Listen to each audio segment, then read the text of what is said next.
काले के शिव के मनाया है शिव मानत नहीं। काले के शिव के मनाया है शिव मानत नहीं।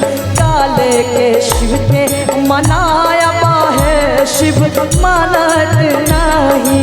काले के शिव के मनाया है शिव मानत नहीं।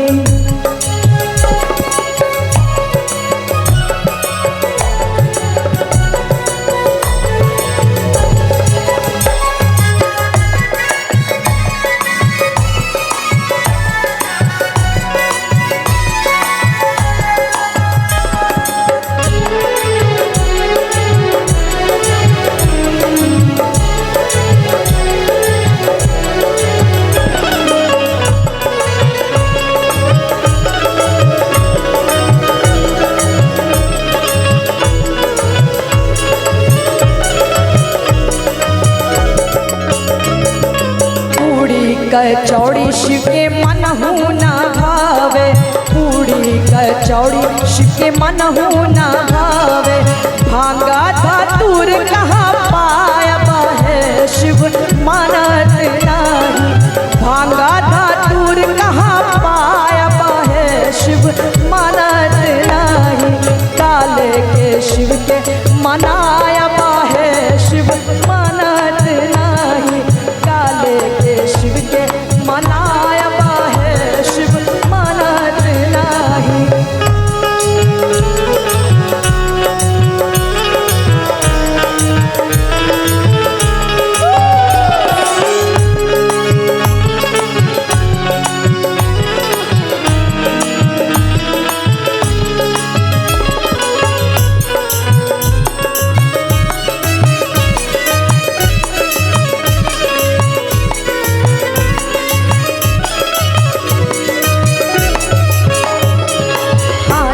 और घोड़ा शिव के मनहु ना भावे।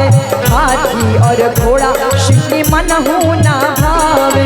बसहा बैल कहाँ पाया है शिव मानत नहीं। बसहा बैल कहाँ पाया है शिव मानत नहीं। काले के शिव के मनाया है शिव मानत नहीं। काले के शिव के मनाया है शिव मानत नहीं।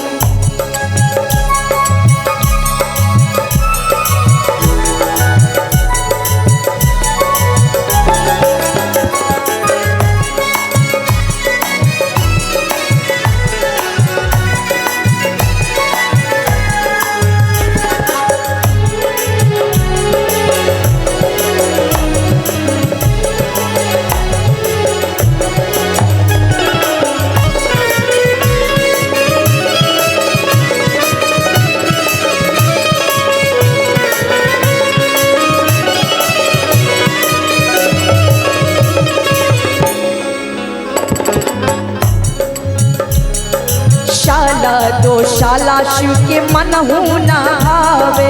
शाला दो शाला शिव के मनहु ना भावे। मेरे के छाला कहाँ पाया है शिव मानत नहीं। मेरे के छाला कहाँ पाया है शिव मानत नहीं। काले के शिव के मनाया है शिव मानत नहीं। काले के शिव के मनाया है शिव मानत नहीं।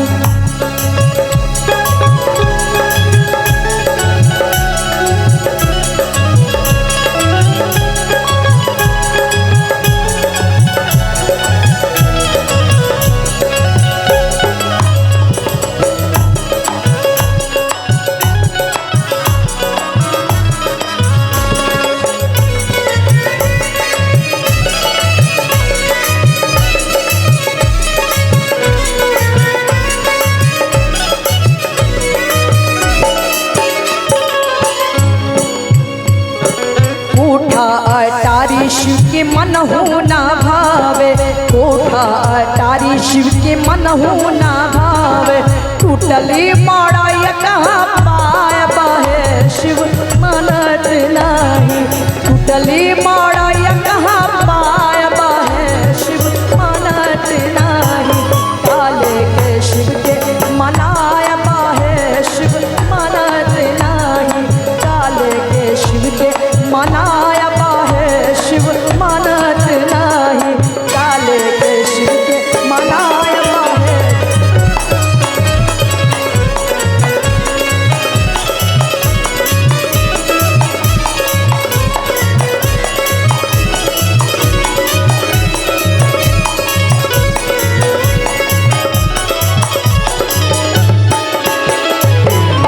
बोलिए शंकर भगवान की, कृष्णा भगवान की, दुर्गा मैया की, छठी मैया की। और आइए एक भजन और सुनाएंगे।